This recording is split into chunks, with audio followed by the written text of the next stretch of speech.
Ladies and gentlemen, welcome back to another episode of Couple of Nukes. As always, I'm your host, Mr. Whiskey, and today is actually a couple of nukes. It is very, very far and few in between hundreds of episodes that I actually have two nuclear operators on the show.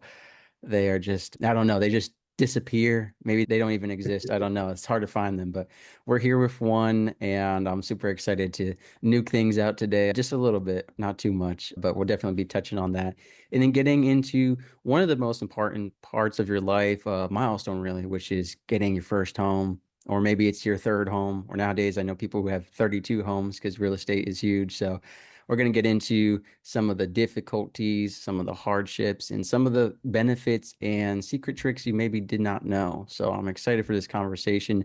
Mr. Jason Sharon, so great to have you here. And could you please tell us a little bit about yourself? Sure. Well, I appreciate the kind words and the opportunity to be here. Yeah, so as you mentioned, retired Duke. I spent 20 years active duty after I got out. Delved into the finance world. I wanted nothing to do with engineering anymore, so got into finance, and now I'm doing mortgages. Married, got a couple kids, couple houses, and just enjoying life. Blessed beyond measure. That's the theme of the show. A couple of nukes, couple of kids, couple of houses. We got a couple of everything here. So of course I got to ask you the question, which is, why did you join? When did you join? And the classic questions we get every time we go to a new command or meet someone new Sure. in the military, it seems. Yeah, so I grew up in Podunk, Alabama. I had 26 kids in my graduating class. There Mm. was nothing worthwhile in that town to do except for work at the peanut mill. And I was not going to work at the peanut mill for the rest of my life. Not judging people who work at peanut mills. I love peanuts more than anybody else. That just was not going to be my future. So I joined right out of high school. I actually went to boot camp at 17 years old. I turned 18 in boot camp. That was not a fun day. And, finished up that A School Power School down in Orlando, prototype up here in Charleston, where I'm sitting now, and then did a couple carrier tours, a couple more prototype tours. Something that if nukes listen, they'll understand. Nobody else will. I did 10 years as NRO, Naval Reactors, was my stick. That Mm. was my career progression. One of the bad guys, Yep. Yep. as I as was as we qualified. jokingly say. Yeah.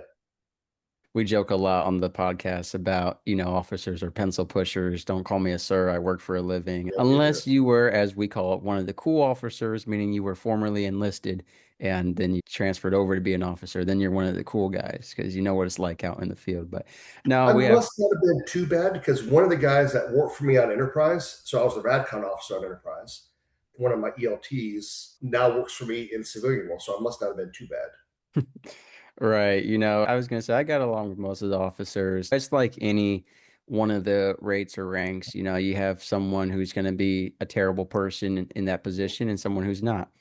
We had certain officers that if they were walking down the P-way, you just knew to get out of sight or do something. Yes. This particular officer I'm referencing, I remember it's after working hours and I'm out on the fantail. So we're outside because my buddy needed to take a phone call for setting up something with one of his lawyers. And an officer entered out there. And, I was on the other side. My buddy hadn't saluted him because he was facing away and on the phone. And the officer walks between him and the railing, gets in his face and says, "You're not going to salute me when I came outside." And we were like, come on. Most officers try to avoid getting saluted just Yes. because it's a tedious task, and a lot of lower enlisted guys will just mess around and go out of their way to salute you on purpose. This officer was the opposite. I demand to be saluted. I earned this respect. I don't care if you're out here on the phone call. I'm going to get in your face and you're going to salute me. And it's like, come on, man. But like I said, there's one in every division in every place, right? Same with the MAs, CSs, whatever it is. Yep. So, Yep. Yep. what inspired you though to go the officer route rather than enlisted? It was really just getting out of going to sea. So I had the opportunity to get picked up for NRO. I got asked to interview, and not something I ever thought about doing. But then I started asking questions. Then when you become naval reactors, then you're never attached to a seagoing vessel again. So I was like, that sounds pretty good to me. So it was solely just to get out of going to sea. All right, landlubber. No, Yeah. actually, I would have done the same thing. So, I mean, I totally agree. Overall, how would you rate your experience? Did you obviously like every military experience, you had some toxic leadership, you had some great leadership, you have some friends for life, you have some enemies for life. Overall, though, looking at all that together, how did you feel about it? Yeah, I like to say I miss the clowns. I don't miss the circus. Is probably Mm, my favorite thing mm, to say about that. right. Yeah, obviously there are good commands or bad commands. You work for good chiefs, you work for bad chiefs. I had good chiefs that worked for me. I had bad chiefs that worked for me. So it's it's a mixed bag, just like anybody else. Yeah, I totally get that. And is there anything, I know you talked about not wanting to be nuclear operating anymore, but was there anything that really drew you to it to begin with that you really liked more than any other subject? Because you could be in the military for a number of different things. So what kind of drew you to nuclear operations? Was it just the ASVAB score or was it a personal choice? So the Navy recruiter was the best out of the recruiters that were talking to me. So whenever I was thinking about joining, the Air Force guy might as well not even existed. The Marine just talked about tattoos and going to bars. I don't remember much about the Army recruiter, but the Navy recruiter was pretty slick. He wasn't a nuke. I don't remember what rate he was, but he said like, "Hey, if you want the most challenging thing, most challenging academic thing in the military, this is it." I'm like, "Cool, I could. That sounds like a challenge. I'll take you up on that." And so, yeah, I made chief I enlisted in 93. I made chief in '01 and then got commissioned in 2002 and then retired in 2013. Nice. Yeah. So you spent, a long time there, obviously. And throughout that, what was your port call experience kind of like? Did you have any port calls that kind of stood out more than any others or ones that kind of changed your course of life at all? So I remember getting in trouble. I was on Nimitz. We were pulling into Dubai or Abu Dhabi over and over and over. And I dropped a special request chip for BEH for Abu Dhabi because we are pulling in there so much. And I got in trouble for being a smart ass for that. But, obviously the Middle East was a lot of fun. I still communicate with some of the people that I met, some of the civilians there. Japan, where you are right now, was a lot of fun when we put into Yokosuka. I got in trouble there as well. Hong Kong was a lot of fun. Obviously, all over Europe. I was blessed with a lot of good port calls. And then I've traveled significantly after that. And like I said, I'm going to Thailand tomorrow. I go to Thailand a lot. My wife is there. My son is there right now.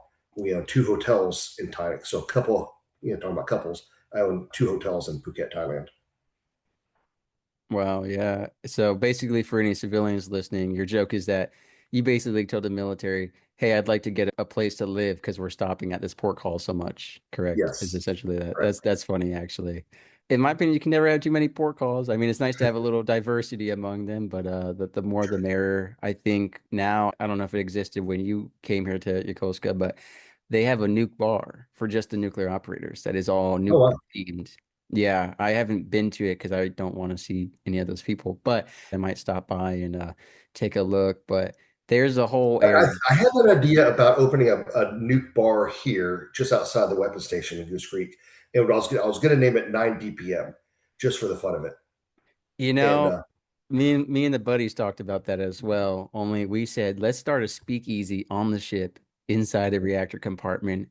And we made all these you gotta like knock and say the password, and the password was gonna be like an equation that, most topsiders wouldn't know or anything like that. And right. it's so bad. We made some drinks that I shouldn't repeat, but they were all Navy themed. Yeah.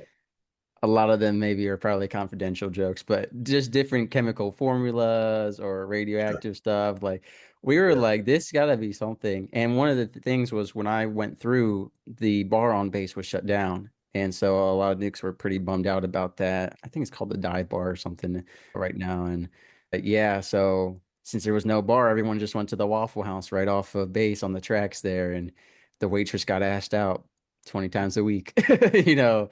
And yeah, so here in Yokosuka, there's just like a certain area that they call it like the haunch, and it's just a bunch of really overpriced English speaking, and it's so bad that they have Navy guys in uniform patrolling it to make sure no one's getting in trouble and to bring guys home. And yeah, I don't want to go drinking or eating anywhere where they got military guys patrolling. We've talked Yes. about this before on the podcast when it comes to safety. My ex-fiance took me to a club once and they had six armed guards stationed inside of it. I was like, listen, I'm not trying to be here. She's like, it's so safe. They have so many armed guards. I was like, That means that there was a reason and a need for them. I don't want to be here. I'd rather be somewhere where there's no, when there's more security and police, I'm like, listen, this is a bad time. But yeah, there's a lot of nuke jokes that from opening bars to a lot of people have made. I found by chance, just scattered around the ship, I found different little nuke themed poems, all these odes to Rickover and all kinds of Sure. stuff. And there's all kinds of underway shenanigans as well that are nuke specific. I'm sure you've had your fair share of Oh, for ones sure. that, it's always fun until it's not. And I remember a story someone brought onto the submarine like 1,000 rubber ducks, and it was all fun finding them around until one went into a piece of gear that it shouldn't have and caused an issue. Now people are not having fun. Someone bought a box of they bought it online, a box of like 1,000 live ladybugs and put it in someone's barracks room. There's just stupid stuff like that. People making little RC cars from leftover parts they find in the submarine and stuff like that. Did you ever go submarine or you were aircraft only? So I was only deployed on carriers. I've been inside probably every pre-Seawolf class submarine as an inspector, but never underway on them. And then you mentioned Thailand. What drew you in particular to that area so much so that, you got a wife, you got two hotels? I mean, that's not something that people just say in everyday conversation. By the way, I own two hotels in Thailand. And, especially that's like, wow. So how does that all kind of unfold in your life? Yeah, my life has been one circuitous path of randomness. So I met her here in America. She was working here. Uh, Oh, that's a whole other story. But I met she, so she was Thai, not dual citizen yet. She was working here on a cruise ship. Actually, she was working. So we had kind of had that oh, connection. If I was Navy, she was working on a cruise ship. Is how we met, connected. civilian Navy. Correct. Yes. So we dated for a while, got married. I started traveling over there to see where she was from and that kind of stuff. We ended up having a kid 5 years ago, and we were just gonna buy. We wanted to buy someplace to retire to in Thailand, and I just wanted Oh, something. I wanted something kind of cheap but nice on the beach.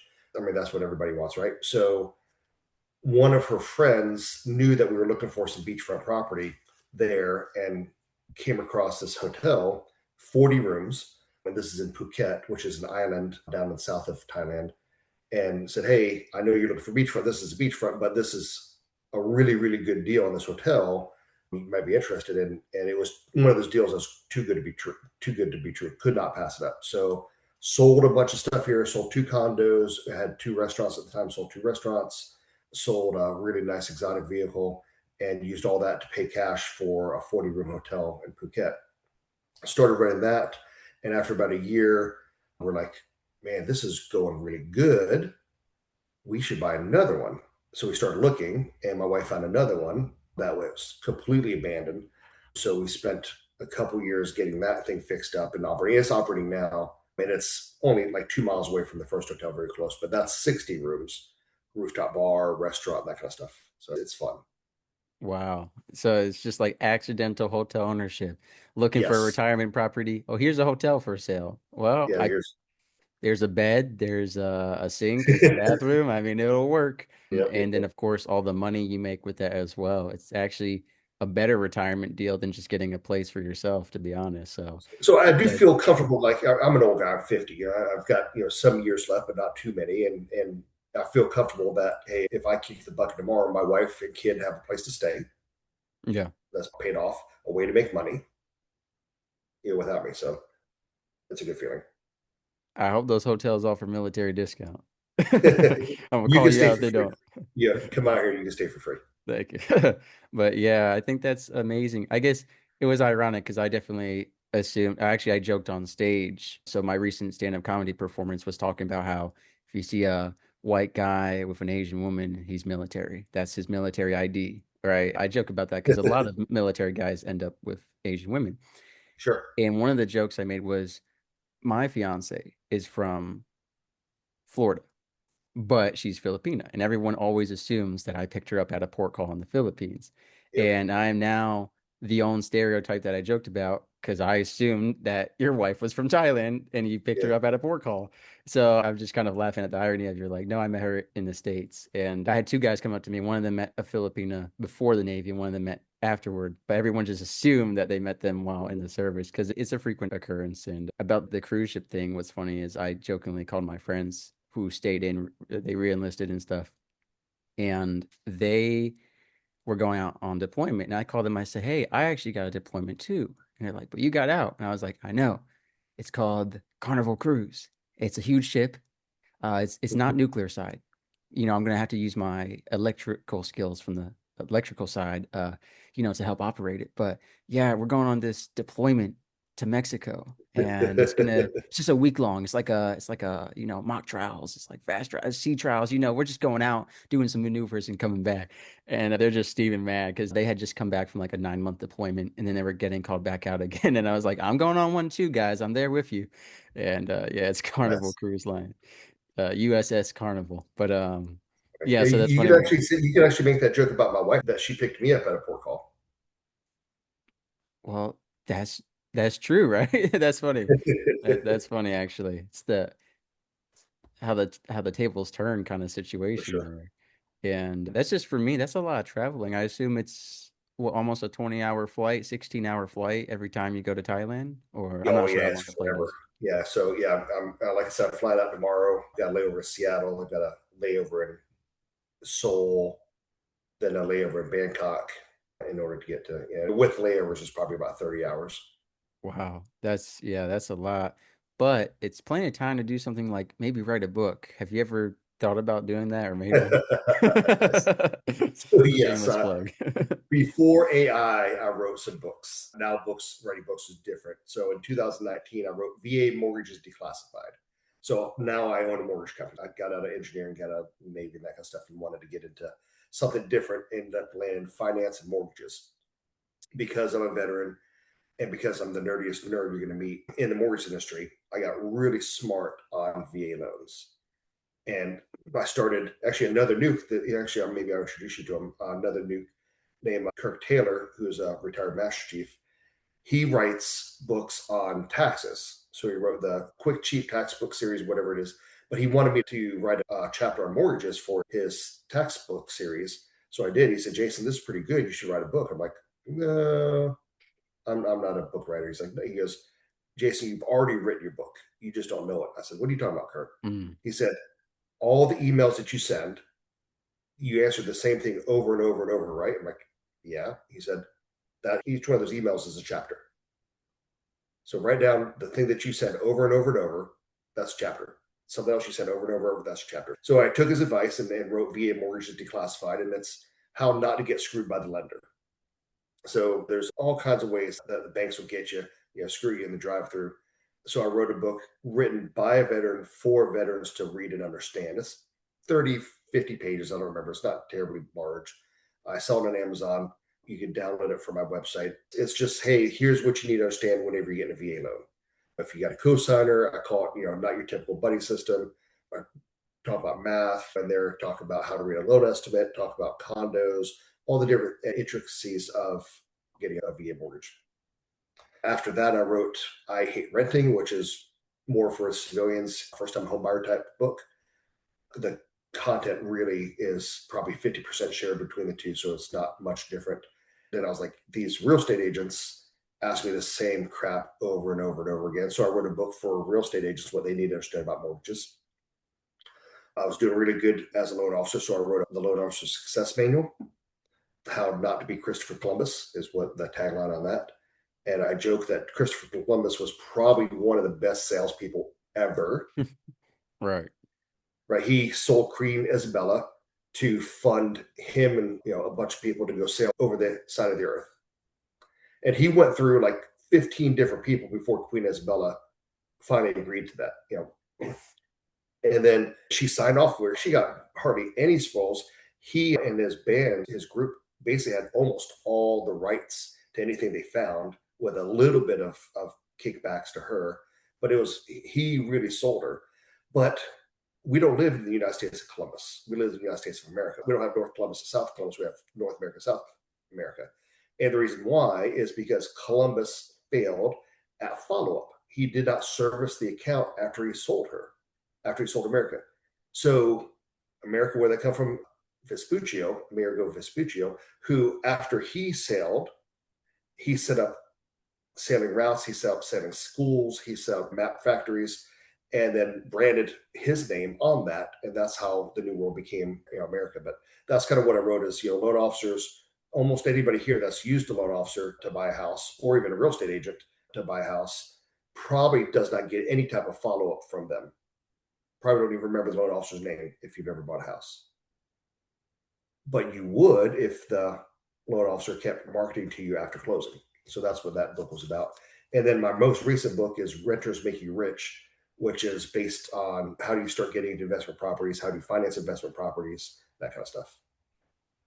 Good old Christopher Conman Columbus. I never thought of it Yes. that way, but it is a sales pitch to say, I'm going to go sail over the edge of the world. Yep. That's Give a me, give hard me money. bargain. Right. Right. He Give didn't me have the books. money to Give me go sail money. over the edge of the world. And if I don't make it back, you're not getting anything in return. And And apparently, if I do make it if I do back, get it back, you get a little bit. right, right. Interesting pitch. But I want to go on. You said, I hate renting. Is that for the, I'm tired of renting, of living by other people's rules? Because there's so many fees and rules nowadays. I've looked at apartments before and it's just a longer and longer list of made up fees that are so expensive. Is this for people who are tired of that and they want to get their first property? Exactly. Yep. Perfect. And what would you say is the number one misconception or thing holding renters back from going and taking those first steps of getting a home? Down payment. 100% confident in that answer. Down payment. And down payment, either they think they need to have more than they really need, or they live above their means and they don't have any savings. Uber Eats. So I look at least 1,000 bank statements a year. No exaggeration, right? So I can't tell you how much money Uber Eats, McDonald's, eating out kills American savings. It is just crazy to see. If people just got a freaking cookbook and went to Walmart to buy chicken breast or whatever and just cook themselves, people would have so much more money. I can relate to that because Navy Federal, the mobile app, now has a new feature where they tell you your top spending categories. And mine recently was like, hey, Mr. Whiskey, your top two categories were travel and food. And I was like, well, I understand travel. I said I drove to Texas and back from the East Coast and I stayed at hotels. And before that, I was in Japan. So lots of hotels, airplanes, blah, blah, blah. But I was like, let me look at the food. And I was like, oh, it's a lot. And I'm like, but it's hard. I go to a lot of restaurants, but I've also been, when you're traveling so much as I have been this past year, it's hard to always cook and meal prep. But I'm excited because once I get back from Japan, I'm getting the cookbook. In my case, it'll be YouTube shorts and Instagram reels, but Sure. I'll be finding those recipes that maximize price and calories and food and stuff. But it really shocked me. And I brought it up to some people around me who checked out their statements and was like, wow, we are spending so much food. And actually, I think Uber Eats and delivery services like DoorDash are the biggest secret killer because I went to a place here in Japan, and of course, everything is cheaper in terms of food here. And it was like if a burger and fries and chicken nuggets were $6 at the physical location, it was like $20 to get it on Uber Eats. But laziness Mhm. sells, if that's a Yes. saying, laziness sells. The I don't want to leave my house and stuff and all that. But man, I never realized how much of an upcharge it was. And Yes. this is even for here in a place where my food was delivered the other night on a bicycle, like a regular bicycle. Yep. During a typhoon, we got hit by two typhoons. My burger and fries were wet and soggy. I said you couldn't pick. I said there was so many drivers with scooters and cars. You said, "Hey, the guy on the bicycle is closest. Let's have him pick up the food." I was like, I mean, I respect his dedication, but my food's all wet and soggy. But yeah, it's just they try to say it's the gas or it's this or that. But we've had some episodes on price gouging, and it's ridiculous. Actually, I don't want to bash on hotels because you're a hotel man, but these conferences I go to, I'll look at the calendar and it's $70, $80 a night. The weekend of the conference, $350 a night. And I get it, you have an event going on and they're going to be doing a lot more, but you have the conference paying you certain fees already to cover those. And then if it's more than double, I think that's just evil. Going from 70 to 350, for me, that's just too much. So what's interesting about that is I didn't really, yeah, I had noticed that same stuff. That's generally not the hotel that's doing that. It's generally the online travel agents, Mm, OTAs. So Expedia, Agoda, Traveloka is where most people book. I would say probably 80%, maybe almost 90% of our bookings are through one of those OTAs. And those mm, OTAs are, have that dynamic pricing engine to where like at like during low season. So in Thailand, you've got hot season and wet season. That's all you get. right. And so right now at our hotel, you can book a night for $20. Sea view, gorgeous, clean room, spectacular, $20 a night. New Year's, Christmas, all that kind of stuff, $300 a night. So over a factor of 10 difference. During the high season, November, December, January, it'd be about $100 a night, but the dynamic price will jump to 300 for New Year's, that kind of stuff. Mm. Well, that's for me personally. I refuse to use third-party entities or software for booking hotels. I only Yeah. call the hotel directly, and it's nothing against those companies or even pricing. One time I booked and I got scammed, and Navy Federal had to do an investigation, get my money back because it was Memorial Day weekend in Myrtle Beach. Okay, so it was like $800 for 2 nights, and yeah, the South loves Memorial Day. I'll tell you that. And it was some third party company that I actually thought it was the website because I didn't know any better. And yeah, they just scammed me because I called the hotel to reconfirm like a day or two later, like I'm on my way, what time is checking, what I need. And they're like, oh, we don't have a reservation for you or anything like that. And I've even had some cases where the third party company said there were rooms available. I called the hotel and the hotel says, we have no vacancy. We're fully booked. And I've seen some upsets where people didn't call ahead of time like I did. They get to the hotel, they got their whole family ready for vacation. They just flew however many hours, drove however many hours, and the last thing you want is a hotel nightmare where you don't have a room. Now you're on the day of, if it's a holiday weekend, the holiday weekend of, every place is full. The only place you find is either in the slums or is like $1,000 a night. So it's bad stuff. And what would you say being a hotel owner has taught you about life in general? Has it really opened your eyes to anything in the industry or to customer service or to employer-employee relationship or anything like that? It's exposed me to a lot of other nationalities and cultures that I wouldn't have come across because I do enjoy sitting in the lobby and checking people in or just interacting with people and asking how things are. And I'll even go fix things. If someone's messed up, I'll go fix the shower head or whatever. And I enjoy doing that kind of stuff whenever I'm there at the hotel. So it's really opened my eyes up to that kind of stuff. What I will say is by far the what would you guess the worst nationality to stay at a hotel? I'd have to say that depends because in America, my answer would be different than Thailand or Japan. Because when I'm in Japan, I hate Americans, to be honest. I hate them. They're loud, they're rude, they're entitled. When I'm in America, I love Americans. It's great, blah, blah, blah. I have a different answer. But here in Japan, I get secondhand embarrassment. I try to pretend that I'm not them, and I can always tell right away who they are. And it's Yeah. just, for me, it's something that has bothered me since boot camp. The reason my boot camp division got in so much trouble, people could not stop talking, even for a few minutes. And our instructors were very relaxed people. And my thing is, it's the same here. People just refuse to not talk on the trains or to even talk quietly. Americans are just like, and I grew up in New Jersey. So a lot of people just yell everything for no reason. And they're like, well, I'm American or I'm New Jersey. And it's like, using your geographical background or nationality to justify not respecting another culture just isn't right. But so I'm right on the money there, right on the No, on the 100% money right. there. Absolutely. If I'd much rather see a Brit or an Aussie or a German passport come out, American passport comes out, I'm like, to the point where I had this one guy that super nice initially, wasn't happy about anything in the room. He was in a family room, him and his son were on vacation. And I understand, and his son's probably 14 years old. he said, hey, somebody, and he was booked a family room so that him and his son could have separate rooms. Mm. And he said, hey, some kid drew crayon on the wall and he was complaining about that. I'm like, well, your family room. But okay, sure. I said, I'll send someone up there, try to clean it out, wouldn't come off. I said, you know what? I'm going to send someone to paint the wall. It's probably, and it wasn't a lot of crayon. I mean, it was maybe some little 4-year-old trying to draw half of a dog or something, is what it was. So I sent my guy up there to paint, my handyman to paint the wall. Then the guy comes down to complain that it was a different color white than the other walls. Now, who cares? You're on vacation in a hotel room. That And at is that just point, I said, ridiculous.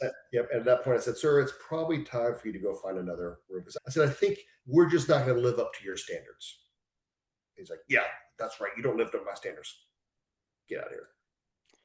That's so ridiculous. I mean, I can't even wrap my head around that. For me, Yeah, the only reason I would have called it in was to document it ahead of time so that I don't get charged some kind of security deposit or fee on the way right. out, right? Anytime I go to a Yep, hotel, if there's any damage or something, I let them know ahead of time so I don't get the blame. And if I'm yep. going to a family room with little kids, I don't want no crayons in there, right?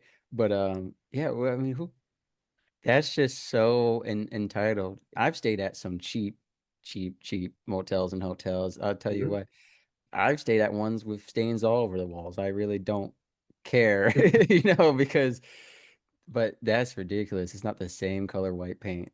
That, yeah. And I gotta ask, are you gonna buy any more, or is two hotels enough for you? So two is enough. The second one is actually listed for sale. So if anybody that's listening to it wants to buy a hotel, it's 4.5 million US dollars for the 60 room hotel in Phuket. But no, we realized that we bit off more than we could chew. It's Mm, great, but we're at the point where like, yeah, I don't want to be. It's a job, right? It's a full time lifestyle job and more than we want to do. So, and then right. at first we're like, yeah, let's buy 3 or 4 more, and then we're like, well, Yeah, the input of work to the output of money ratio sometimes is very right, important to consider, especially when you've got kids and you're trying to retire, But most people who retire don't retire. They just go sure, work a different place. So, yes. and then I want to address the mortgage more. We talked about kind of what got you into that, and then still doing that. What is the big misconceptions? We talked about down payment, and then in general, when it comes to mortgage, to loans, to housing and real estate, I know it's a very nerve-wracking topic, especially with the economy always in flux, and I think one thing is people are always maybe waiting too much for the perfect time. Obviously, the market changes. There have been historically better periods than others,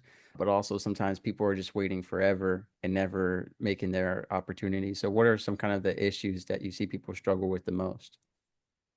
Yeah, I think you hit a really good point in there. People say, "Oh, I'm going to wait. I'm going to wait."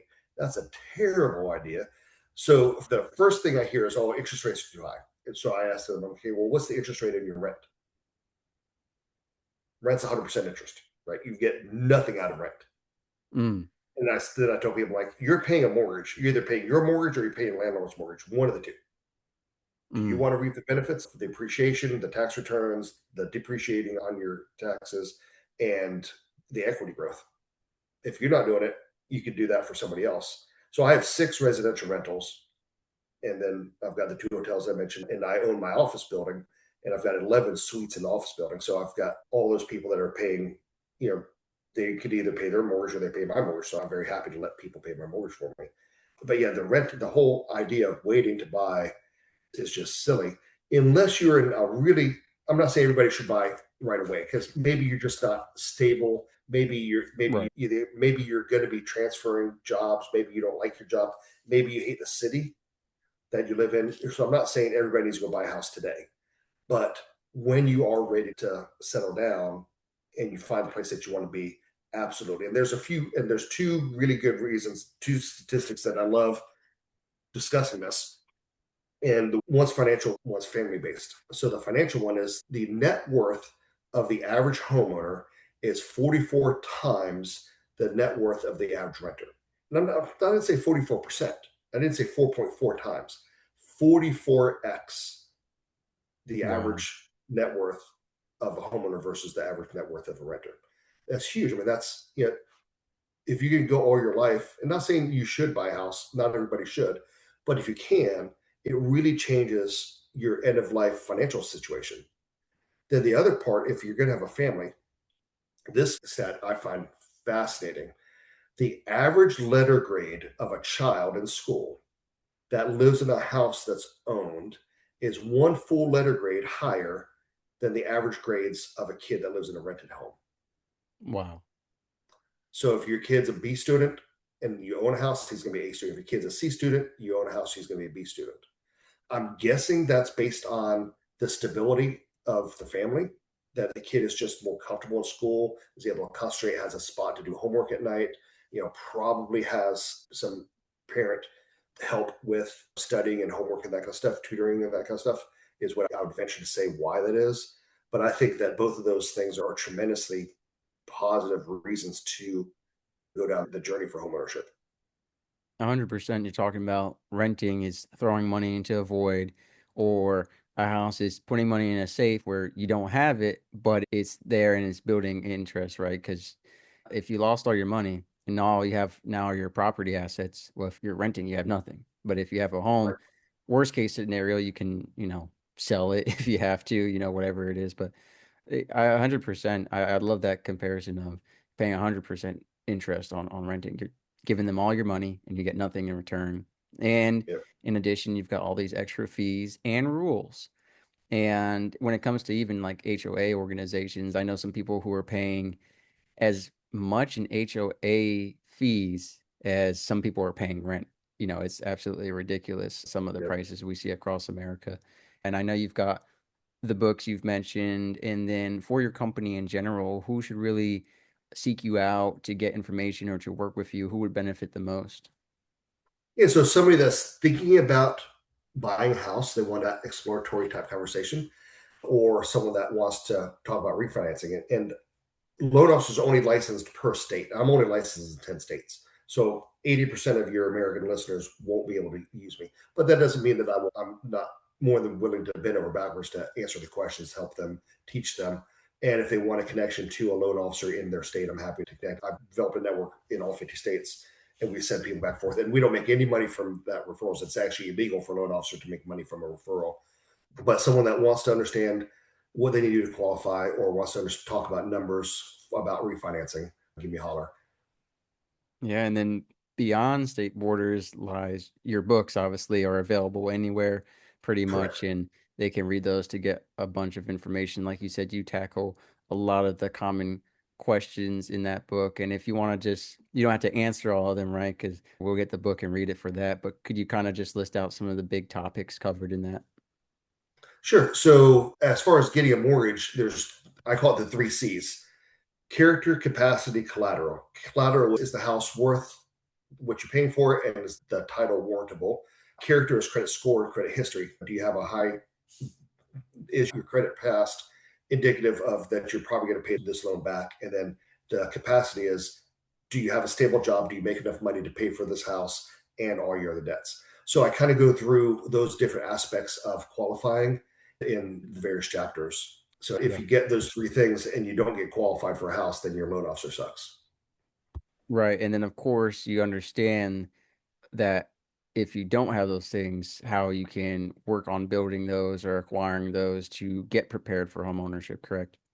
I like to call it the path to homeownership. So if someone calls me and they're not ready, which at least half my phone calls are that way, either they need to save up money for down payment, they need to pay down some debt for debt to income ratio, they need to get their credit score up a little bit, something along those lines. Then I'll put on my coaching hat at that point and say, do this, do that, do the other, and that's your path to homeownership. And then I'll set a reminder. Let's say it's going to take them a year to do that. I'll set a reminder to call them back in 6 months, halfway to check on them. Right, perfect. Like you mentioned, and you and I talked about, follow up is so important. It's impacting these people's lives as well as your own. So I think that's important. I think something we've talked about today that I hadn't heard before was really the benefits of home ownership when it comes to the psychological impact on the children and to kind of looking at, I think a lot of people say rent is just part of life. The bills are the bills. But when you look at it as investment versus throwing money away, I think that's a huge perspective. Same with earlier when we mentioned the cooking versus the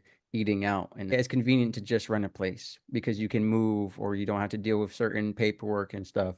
Just like it's convenient to order food in or to go out to a restaurant.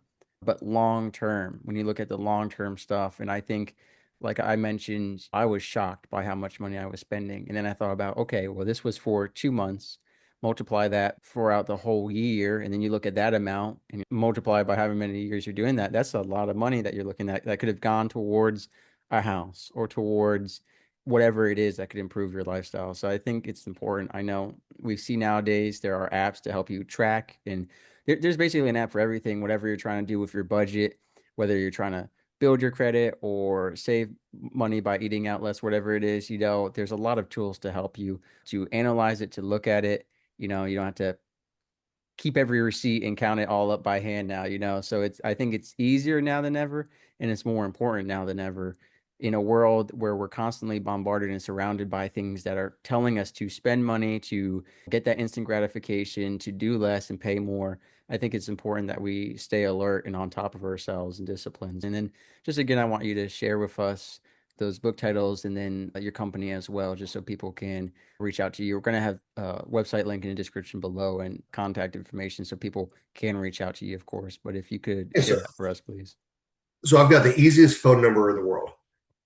Area code is 843, and then it spells low rate. 843 low rate is my phone number.